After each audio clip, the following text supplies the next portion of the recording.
Well, welcome everyone. It's wonderful to be here with you. I'm Joel Barna. I'm in Albuquerque, New Mexico. Um, I'm going to be leading inquiry today.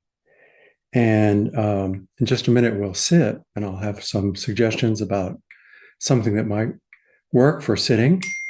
But I first want to thank Ed for being monitor today. And uh, again, thank you for people in so many time zones and so many parts of the world and so many types of experience. And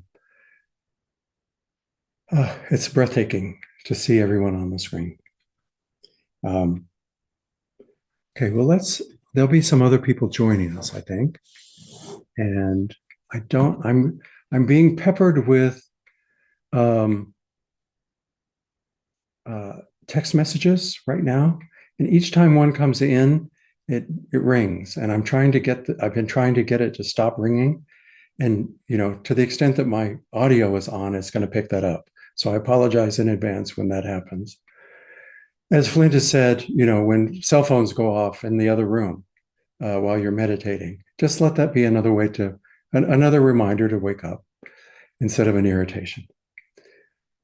So let's take some time to sit. I'm going to switch to original sound for musicians so that you can hear a bell ring. So we'll sit until 15 minutes to the top of the hour. And as you sit, let your breath lead you on its own. Let it lead you to be awake and relaxed and upright, just all on its own.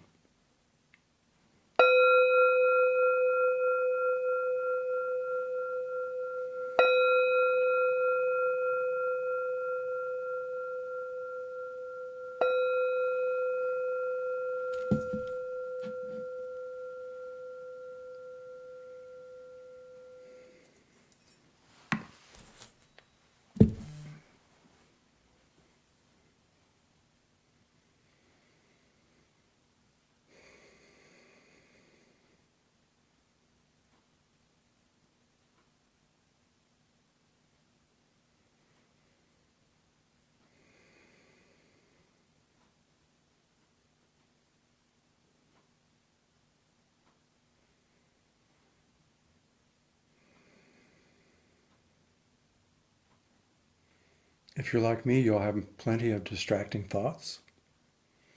And my advice to myself for today is meet those distracting thoughts with contentment, with welcome, with a kind of awe at the way our minds are unfolding as part of the world, even with the kind of love that our teachers have for us.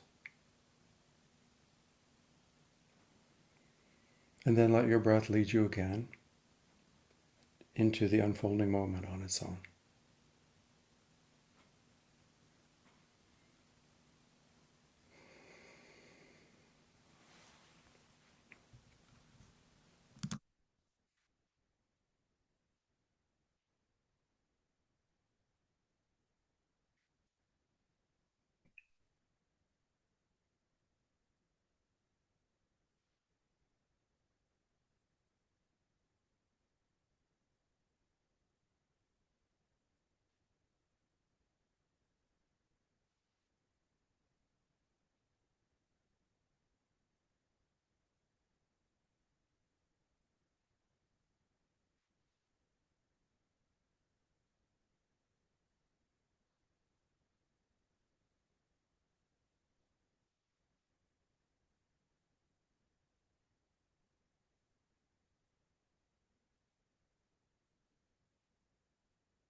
Let's join in saying the robe chant one time. Vast is the robe of liberation, a formless field of benefaction. Wearing the universal teaching, I realize the one true nature, thus harmonizing all being.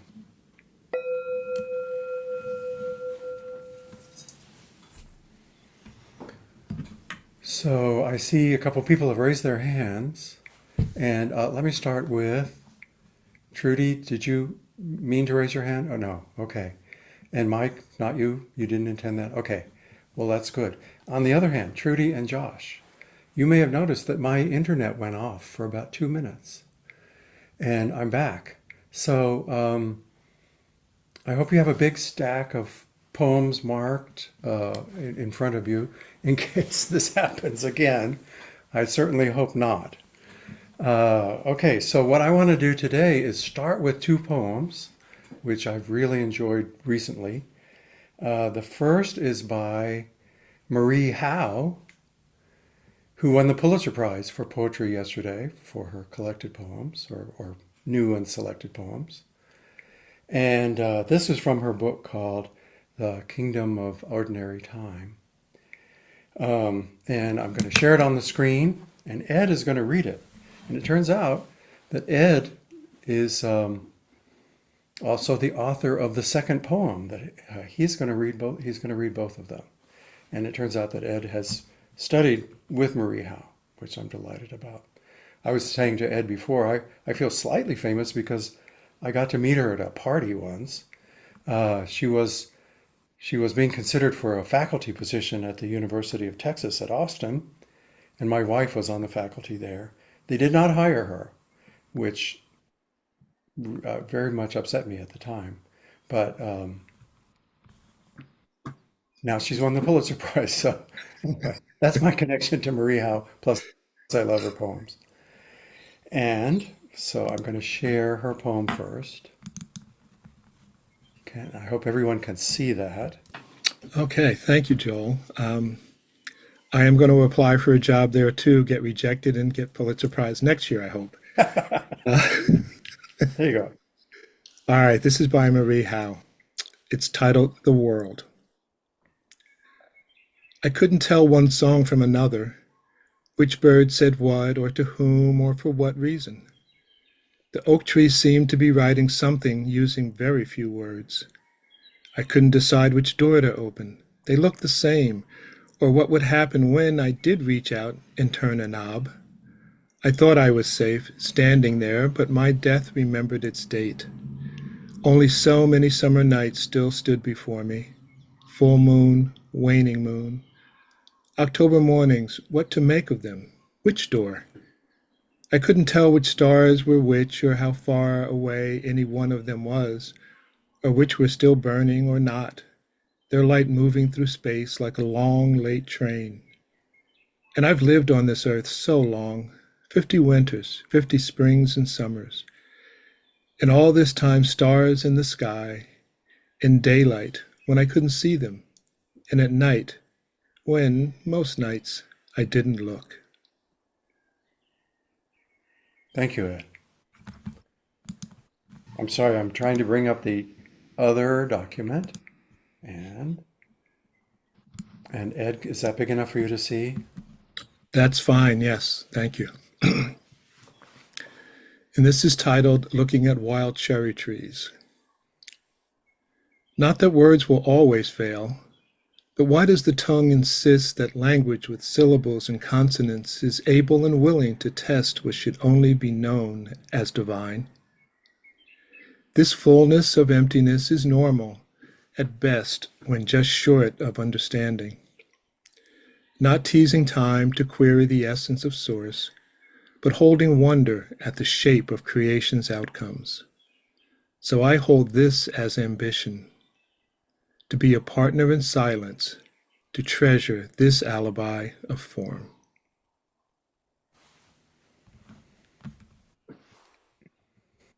Again, many thanks. Um, Ed, would you mention or describe some about the poetry group that you've belonged in that I've never participated in, but I know that Kim has been a part of it a long time. and you've made many different contributions to it. It's a Thursday night meeting, is that right? Yes, every Thursday, and like you said, Kim Mosley gets full credit and appreciation for getting that started over these years. And it's a Zen writing group, and what we do is we get together, we sit, of course, for a little bit, and then someone will provide a prompt. I'll provide it, or one of the participants may provide it, and we'll go over the prompt, and then in true Zen fashion, we'll get about 25 minutes to write. And it's letting yourself be open in a very Zen fashion to whatever comes, whatever you feel relative to the prompt, or whatever feel you feel, or whatever comes up, irregardless of the prompt. Um, we do that writing. It's free. It's clear. It's not open for critique. It's not a literary class or anything like that. After we do the writing, we go into breakout rooms for a short while, and then we get back with the full group, and whoever wants to read their piece to the group gets to do that, and it gives everyone a chance to share and to appreciate. So it's a very very freeing group. The creativity is fueled by Zen and openness, and there are some marvelous writers in that group, and it's every Thursday. And I'm gathering that it's open for new people to join at any time, Absolutely, just like you say in your email every week. absolutely. Yeah, that's great. Yeah, I can Well, copy and paste that email every week. yeah, that's great. Well, thank you so much. All right. Well, I'm going to stop share on this and switch to a different document in just a moment. And what I want to do is what we did last week to take turns reading paragraph by paragraph the email that Peg sent out. This is part two. Apologies again for that dinging that's going to keep coming in. Peg sent out a follow-up email on May the 7th, which is part two of her reflections on cause and effect. And this one talks about responsibilities. And I just thought that the two poems today, which with their reflections on how limited we are and how we must choose ways to do our best, even though our brains use language to chop up experience into syllables and chunks that are that make us lose sight of the divine that Ed talked about. And to, in the midst of trying to figure out what to do next, what door to take, how to approach an October morning, how that can send us off in different directions. And Peg's writing today focuses toward the end on what our responsibilities are, given the human life that we are living and the impossibility of knowing all the causes and conditions around us. So I'm going to share that now. What I want to ask is for people to come forward and read. And let me say, as we did last week, if you don't want to read or you can't read, if you can go ahead and turn off your video and then the people who I can see on the screen, I'll probably need some help with Ed because I have a limited number of windows I can see while sharing. But if you are willing to read, please just leave your video on and I will call you and we'll read it paragraph by paragraph, one paragraph per person. So I will start. Dear Sangha, here is a continuation of the reflection on cause and effect. I hope this is helpful. How do we recognize when we are in the delusional grasp of linear cause and effect? It takes a simple form. If X, then Y, or alternatively, if not X, then not Y. So when you are thinking, if I don't hurry, I will be late, that is a form of linear causality. Because what? So many phenomena contribute to both that thought and that activity. Red lights, slow drivers, an accident, a detour, road construction, a fallen tree, an aged pedestrian crossing the street, a train, a mother with a stroller, and on and on. The car breaks down. You get an urgent phone call as you are leaving. The event you are headed to is canceled. The weather turns threatening. 9/11 happens. A pope dies. A squirrel is trying to cross the road. A bee got into your car. You had an argument with your partner that morning and she wants to make up. The car battery is dead. Your dog has gone missing. The utility company is blocking your driveway. Need we go on? How many things have to converge for you to create that effect we think of as not being late? And I will add on to uh, something from what Peg wrote last week that we think we're in control of because we have this intention. But just remember, there are many other things that can happen. So, Ed, would you read paragraph 2? Yes. And whoever else is going to read, you have the capability to unmute yourself and read. Um, Here's the next paragraph. Unfortunately, linear causality has a grip on our minds, individually and collectively. That is why we continue to fail to solve our thorny social problems, how to educate our children, how to care for our elderly, how to solve homelessness, drug addiction, poverty, climate change, immigration. To say they are thorny is not to say they cannot be resolved, but linear causal thinking can never even approach them, much less contribute to their resolution. And Francis, can you read the next paragraph? What's needed is not a political revolution, but a causal revolution. But as the Buddha recognized, the revolution is subtle, profound, hard to understand. Still, he was persuaded to teach anyway by the arguments of the gods that there may be a few people with only a little sand in their eyes. In our time, we are some of those people. Mike and Sue, would you read the next 2 paragraphs?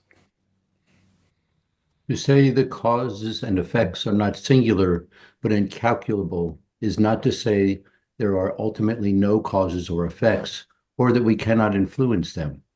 It does not dissolve our responsibility for A, the causes and effects we both create and participate in, and B, the aspiration to be a benefit in the world in relieving suffering and fostering liberation.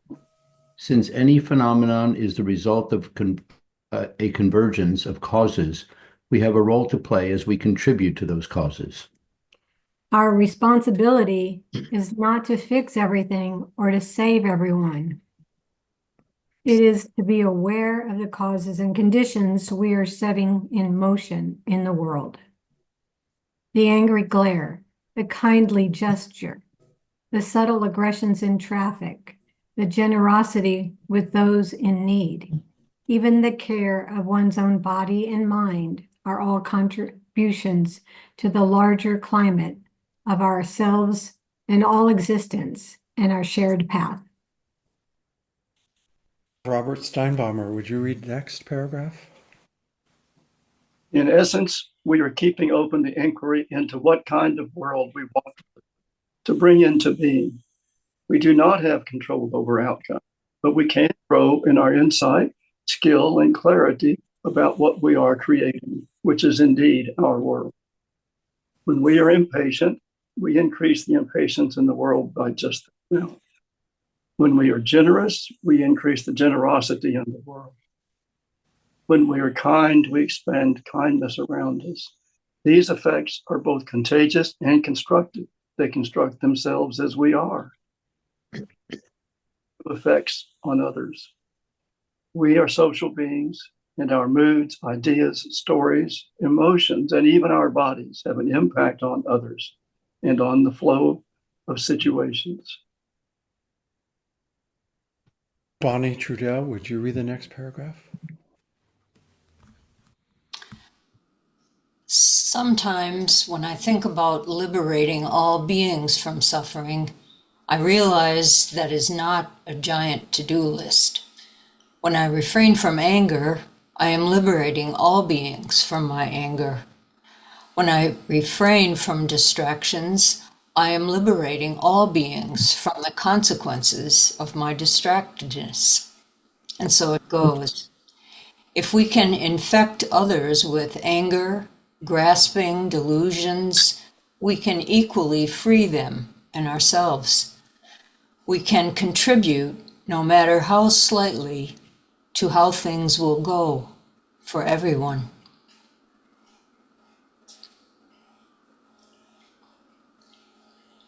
I'll read the closing words.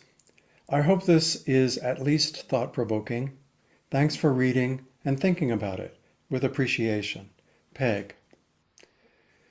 So, I really appreciate Peg assembling these thoughts in this way. It's been enormously thought-provoking for me. So, I would like to suggest that we spend 3 minutes just in consideration of what you've just read. And I would like to call on people with thoughts in response to this about responsibility, what our responsibilities are in this world with incalculable causes and unknowable effects. So please take your time.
All right.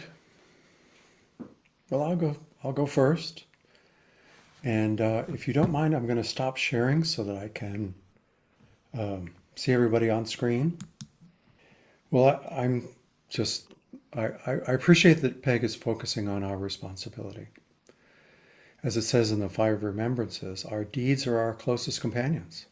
It's what we carry with us all through our lives.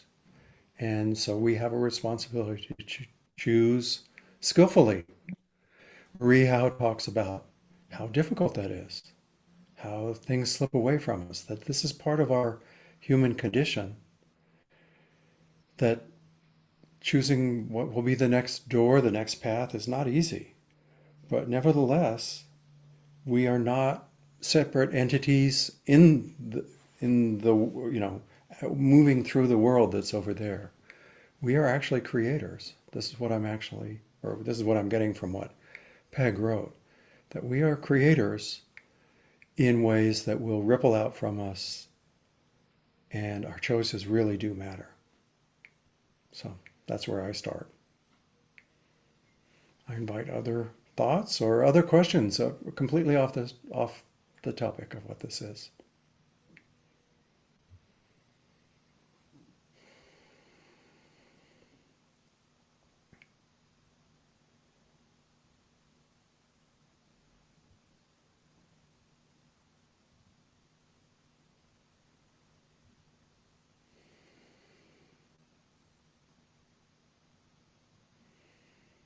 Lisa Kuntz, hi. Hi, Joel. Hi, everyone. Um, yeah, so my quick response on this is responsibility sometimes feels like an onerous word to me. Um, I'm a super conscientious oldest child, and I was just raised with an embodied sense of what I thought was responsibility. Um, it felt like drudgery. So, I'll just say that was my knee-jerk response. It didn't last long, maybe a few seconds. So I moved on to the words aware and awareness and open inquiry and creating. So those are all joyful words for me. So the responsibility of exploring with others, of cultivating awareness, and the opportunity to be creative and help others be creative by continually setting the scene for kindness and success simply with the simplest gesture or glance. I mean, I feel it from you, during practice discussion, during inquiry.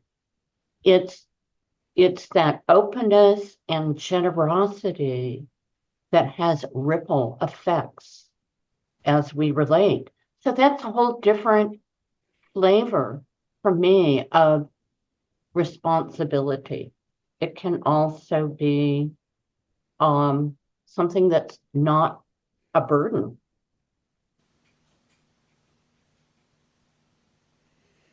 Is it, and when you were reading that, I'm thinking, oh, I have this childhood conditioning which makes the idea of responsibility more like drudgery than anything else. Did you reframe it into a different word, or did you just turn your Well, gaze elsewhere? no, both, both. Okay.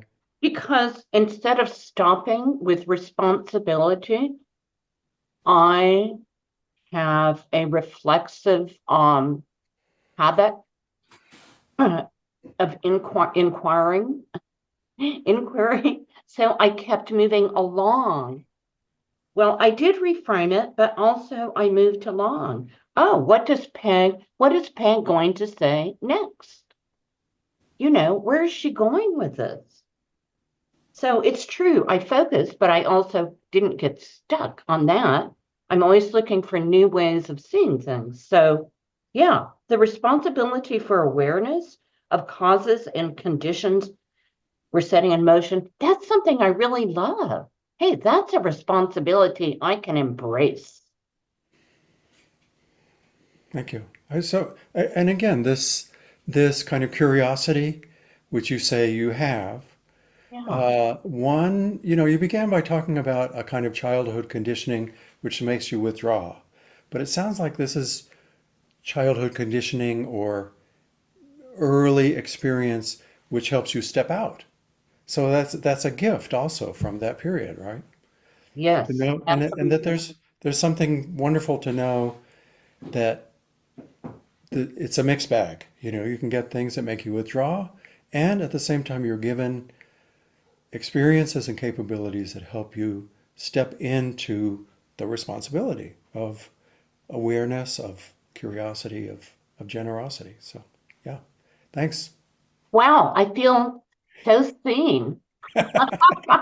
Thank you. Thank you, Lisa. Okay, we have Robert next and Okay. Bonnie.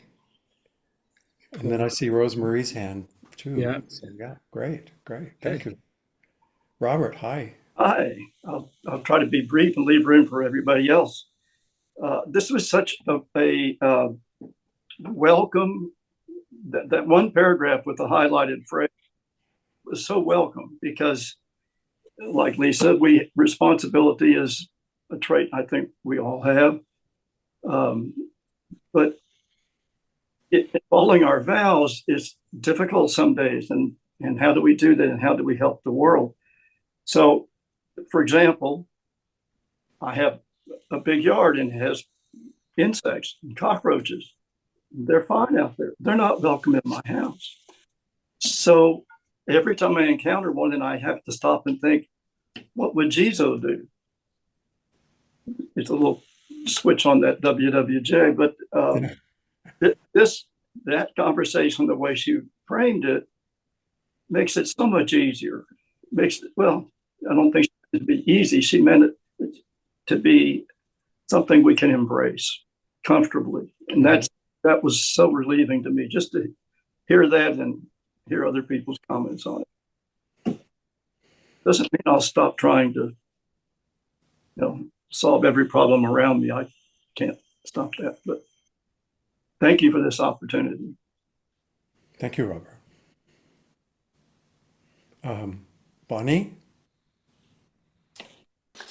Yes, hello, Joel and everyone. Thank you so much for bringing these wise words of Peg to us the last few weeks. And these last 3 paragraphs of what you read today really landed deeply for me as I find myself at this time of my life in my later years as a caregiver for my partner who has Alzheimer's. And it just opens the space around what is and can be a really messy set of circumstances. And the whole notion of, in particular, the last paragraph where the notion of refraining from, impatience. There are so many opportunities for that. And the notion of refraining from impatience is a way of helping all beings by not adding more impatience to the world. I mean, the whole thing,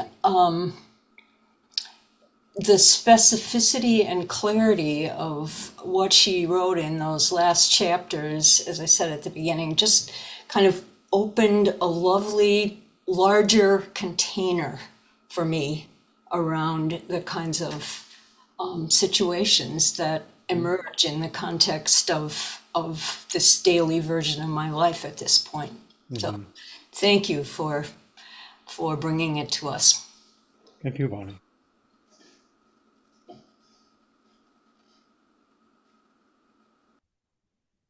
Rosemary? Hi, Joel. Thank you so much for bringing this. I read it last week, and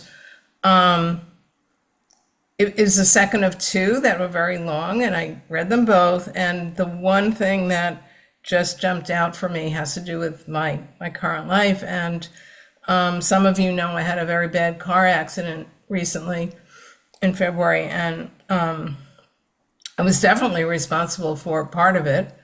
And her stating that distractibility is something that spreads and can harm, that really, really struck me, because yes, our practice is, to be present and concentrate, but it's also dangerous not to. And that's what I was thinking about in terms of the distractibility, and that level of urgency and responsibility really hit me with what she said. So, since the accident, I've clearly my attention on the road is completely different. Not 100%. I don't think any of us are, but the idea that just mindfulness in general, it's become my practice edge and something that I focus on. And the idea that distractibility is, yeah, it can be really harmful. I was very lucky, so was the other person, but that's what it was. It was luck. It was not being present, and a little bit of the conditioning as my mind was where I was going to, not where I was. And that has to do with conditioning. Like, yeah, I've got to be somewhere, be someone, and not where I was. And anyway, so thanks for listening. And yeah, thank you, Peg, for distractibility can, really be harmful. Rosemary, you gave a great Dharma talk about this I did. I recently. gave it to, if anybody wants to hear more about that. Yeah, It was called, what was it called? Mistakes in Repair. mistakes in repair. And it was definitely stimulated by what I learned from having this accident. And yeah, using some of La Kelly's shifting. But, the combination of fully taking responsibility for my part, and also how do I move forward, with something like that. Hmm. Yeah. So, but thank you. Thank you, Joel, for bringing this to us. Thanks, Rosemary. I'm just reflecting on the different um, vectors that Peg adopted. Like at the beginning of the piece today, she was talking, as she did partially during the first email, about how we have a very clear sense of our free will. Well, I'm going to do these things and this will be the result. And then she gave literally a litany of things which are not in our control, which we probably have not taken into account as we set off to not be late for an appointment. And I believe a car accident was one of them, although I imagined it as something, as a car accident that was up ahead, rather than something that one would be involved in directly. And then she closes with responsibility. Even though we are in this world of causes that are so innumerable as to be kind of discounted. I'm thinking of the phrase that I've heard that, a friend who is sick and dying is a tragedy. The death of 100,000 people across the world is just a statistic, that there's a way in which big numbers and distance and uncountableness all anesthetize us and make it so that we become less responsible, less active in our responsibility. And the ways in which, distractibility, and I will say what Bonnie brought up, like, who has been in a relationship where they've been challenged and met all of those challenges with equanimity and patience and kindness. It's what Bonnie points to is a critical aspect of this world for most of us at one time or another, and as I think Bonnie is pointing to, will gather force as we age. and that we have to choose a door. We have to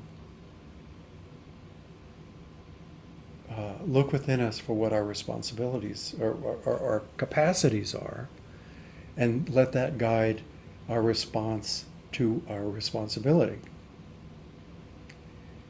So. Rosemarie, I see your hand. One other thing that I thought was so valuable was that self-care is also something that spreads to everyone when we take care of ourselves. So it's another really important aspect of responsibility. And I think balances everything. So I just wanted to raise that. That's it. Thanks. Thank you. I hadn't, thanks for highlighting that. I had not really focused on that.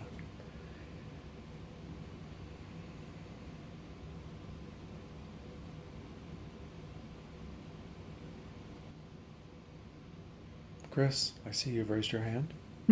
Welcome. Well, thank you, Joel. I had a question, Ed, for you about if you have anything more to say about your poem and where it came from. What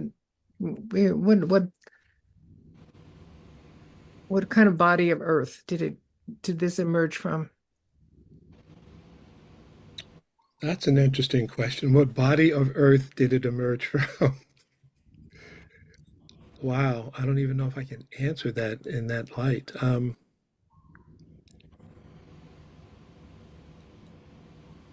Well, and I think Joel kind of encapsulated it in a certain way. It is about what happens for us experientially, what we know, what we don't know, how we come to experience things. There is that famous phrase that not knowing is the most intimate, and that was part of what was there in that poem. And it also dealt with causality, the things that we label, the things that we put into particular perspectives or don't put into particular perspectives, how that affects us, and as we're affected, how we again affect other things around us. So there is that kind of left-handed look at causality and interdependence, that there is nothing that's in and of itself alone. I live on an island, and that's the only time that I can say an island is a reality, because there is nothing that's unconnected in and of itself. And even on an island, you're still connected with the water. So that was a lot of what was in there. And there were a few other personal things that were going on at that time that kind of fueled a few lines in there. And I'd have to go back to look at the poem to be more specific with that. But my question back to you is, how did that land for you? What was it that gave you cause to ask a further question?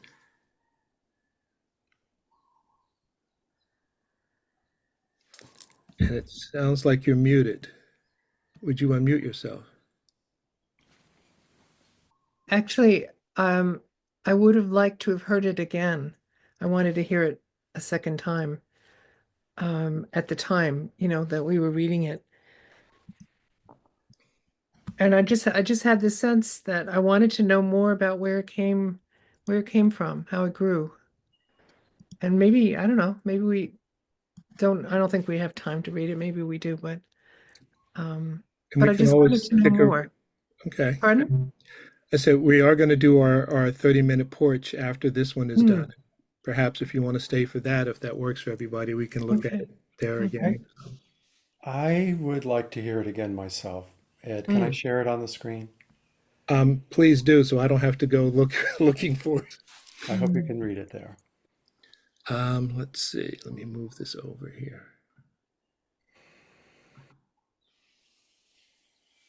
And being someone who does images with photography and someone who writes, there is something underneath all of that which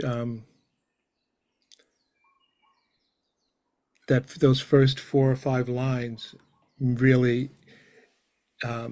tries to encapsulate or point out the quandary, but also the opportunity and the sensibility of these things. And it says, not that words will always fail, but why does the tongue insist that language with syllables and consonants is able and willing to test what should only be known as divine? This fullness of emptiness is normal at best when just short of understanding. Not teasing time to query the essence of source, but holding wonder as the shape of creation's outcomes.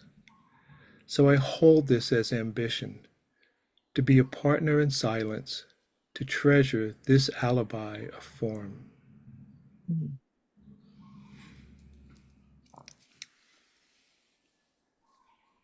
And I think it was it Suzanne who talked about wonder and awe? Again, Wonderment. something that continues to pop up in the significance of that, holding that wonder at the shape of creation's outcomes.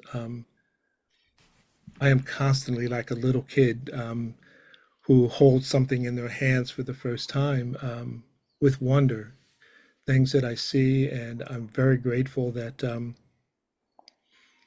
I can be taken by awe by the slightest thing. It might be a raindrop, it could be a sunrise, it could be watching someone turn and look at another person. There's so much that's awesome, and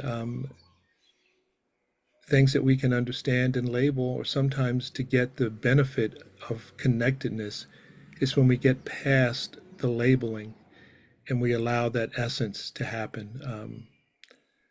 There have been a number of great photographers who say that when something speaks to you and you recognize that speech, you have that connection, and that's when you can make the most intimate and perfect imaging of the essence of a thing.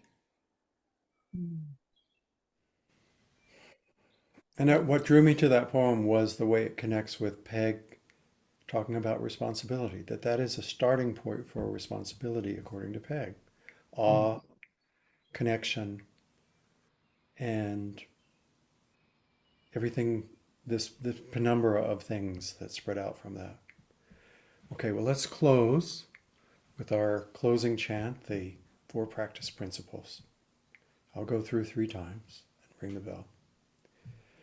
Caught in the self-centered dream, only suffering, holding to self-centered thoughts, exactly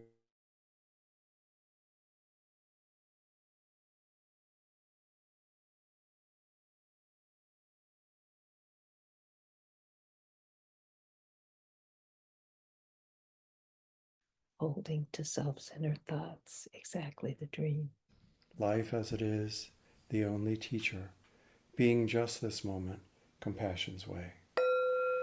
Caught in the self-centered dream, only suffering, holding to self-centered thoughts, exactly the dream. Each moment, life as it is, the only teacher, being just this moment, compassion's way.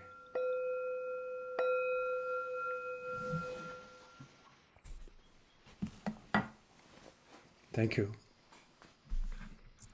Thank you, Joel. And I just want to remind everybody that facilities and programs from Appamada are supported by your generosity. You can go to the website at appamada.org/contribute to help Appamada and the teachers be here and provide wonderful things like today's inquiry. And if you would like to hang out for another 30 minutes or so, just stay where you are, pop yourself in gallery view, and we shall continue. Thank you all.